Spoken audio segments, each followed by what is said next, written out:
Hoje eu vou explicar para você sobre disbiose intestinal, que é um assunto que eu recebo muitas dúvidas em consultório, muitas perguntas, e aqui a gente vai falar sobre tudo, causas, sintomas e tratamentos. Então fica comigo até o final, porque eu vou falar tudo a respeito, e já se inscreve no canal, porque vamos ter muitos vídeos sobre esse tema.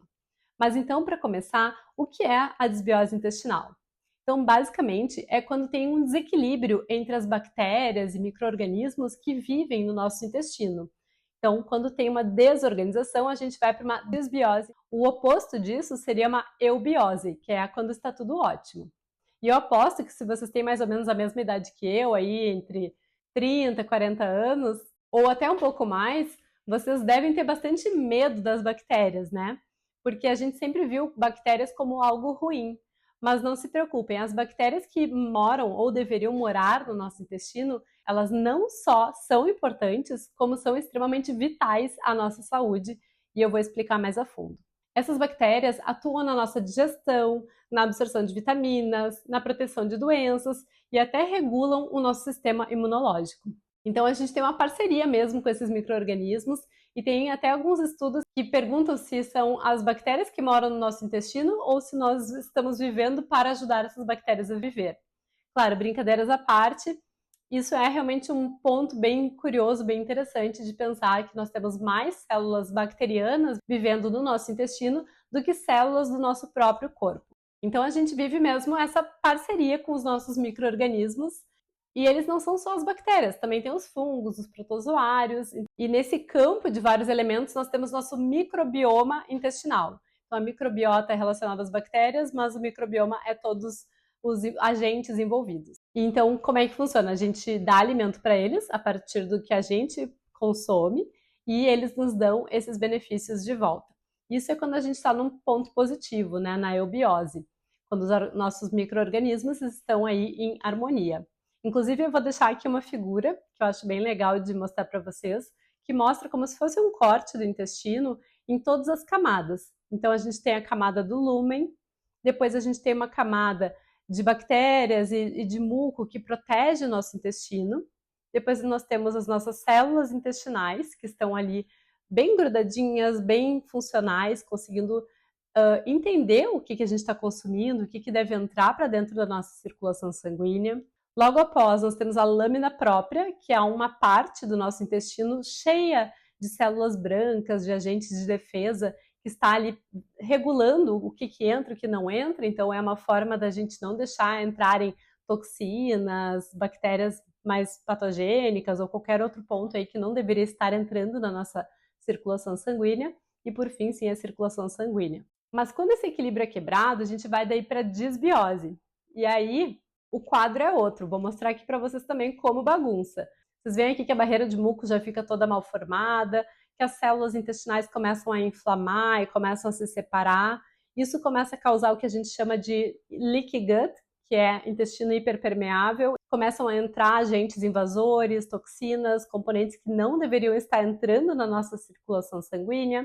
Aí logo após ali, os nossos agentes de defesa estão em caos, né? Ali estão tentando segurar todo mundo que está entrando. Então é como se fossem os seguranças de uma festa, né?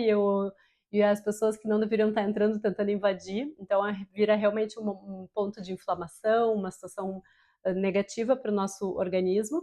E, obviamente, alguns componentes acabam entrando para a circulação sanguínea, gerando, às vezes, um processo de inflamação crônico. Então, nesse ponto, nada interessante, pode evoluir para um quadro pior, como uma doença inflamatória intestinal ou alergias, doenças autoimunes. Então, aqui não é o ponto que a gente quer. Mas a disbiose intestinal é um ponto antes em que as bactérias não estão em perfeita harmonia. E quando a gente tem problemas no nosso intestino, a gente começa a ter problemas na nossa saúde como um todo, porque pode alterar a imunidade, estado emocional, o metabolismo como um todo. Então, tudo isso pode ser afetado quando o intestino não está funcionando bem.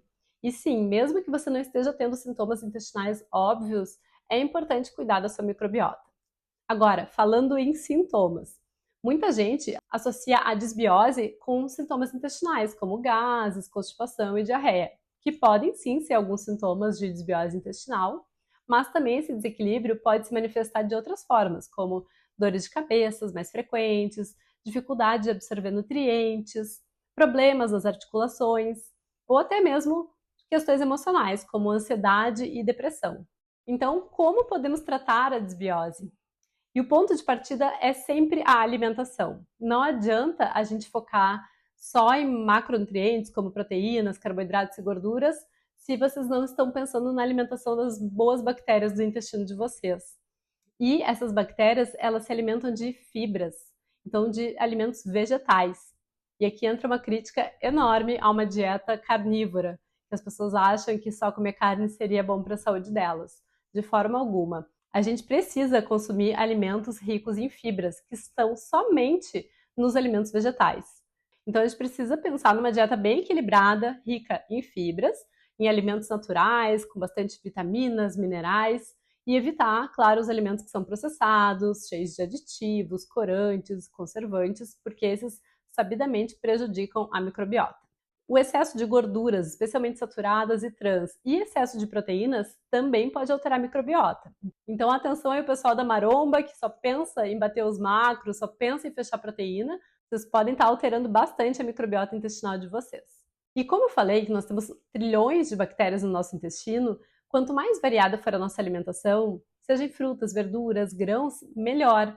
Porque as cores dos alimentos, os componentes antioxidantes também ajudam nessa maior diversidade bacteriana intestinal. Então pensem naqueles pratos bem coloridos, variem os tipos de alimentos que vocês gostam de consumir, porque isso faz total diferença numa microbiota saudável a longo prazo. Agora, se você já está cuidando da alimentação e ainda sente que as coisas não estão indo bem, tem que olhar para outros fatores. Por exemplo, o estresse costuma afetar bastante a saúde do intestino. Outra coisa que as pessoas não levam tão a sério é a importância de mastigar muito bem e com calma os seus alimentos. Então preste atenção no que você está comendo, pausa nesse momento, tira as telas da frente, come com calma, porque vai ver como faz diferença. Ah, e os probióticos? Bom, os probióticos podem sim ajudar, mas eu já vou dizer para vocês, eles não fazem milagre. Então, enquanto não melhorar a alimentação, vocês vão estar, infelizmente, jogando dinheiro fora, tá bem? Também tem que pensar no tipo de probiótico que vocês vão tomar. Existem vários tipos de bactérias probióticas em cápsulas, né, no mercado hoje em dia, em doses diferentes. Então, algumas pessoas que eu atendi já me disseram, mas tomei e não funcionou. Mas aí a gente vai ver, a dosagem era muito mais baixa do que seria ideal, a diversidade de cepas era inferior ao que seria o ideal, então a gente tem que sempre avaliar. Eu costumo prescrever no mínimo 8 bilhões de cepas por cápsula, sendo possível e interessante que às vezes seja até mais, por exemplo, 25 bilhões, numa variação de pelo menos 10 tipos diferentes. E outra coisa, os probióticos, eles vão ajudar a equilibrar o ambiente do intestino, mas eles não vão conseguir substituir todas as bactérias. Então, se a gente se alimentar melhor, a gente vai alimentar as bactérias boas, enquanto as bactérias ruins, não tendo comida para elas, vão ter que ir embora. Eu gosto muito de usar a analogia de uma festa. Se a gente chega numa festa e tem alguma comida, a gente vai conseguir ficar um pouco mais, a gente vai se divertir mais, a gente vai ficar um pouco mais de tempo. Se a gente chega na festa e não tem comida, logo em seguida a gente já vai precisar ir embora porque deu fome. Então é isso que a gente vai fazer com as nossas bactérias. A gente quer que as bactérias boas se sintam muito à vontade no nosso intestino. E a última dica para melhorar a sua flora intestinal é a prática do exercício. Eu acho que eu falo sobre isso em todos os vídeos aqui, mas a prática do exercício também ajuda a sua flora intestinal a ter uma melhor diversidade, a se regular melhor, e o intestino tende a funcionar melhor e até ter uma motilidade mais rápida quando a gente pratica exercícios, tá bem? Enfim, pessoal, esse é um assunto bem complexo, mas o ponto principal é cuidar da sua alimentação e do seu estilo de vida vai ser sempre o melhor caminho para ter uma microbiota saudável. E se precisar, claro, é importante contar com orientação médica ou nutricional e avaliar o que realmente está acontecendo para a gente buscar o melhor tratamento. Espero que tenha ficado claro, que tenha gostado do vídeo. Se gostou, já deixa o like, compartilha com quem pode se interessar e fala aqui nos comentários o que vocês querem aprender por aqui. Um beijo e até a próxima!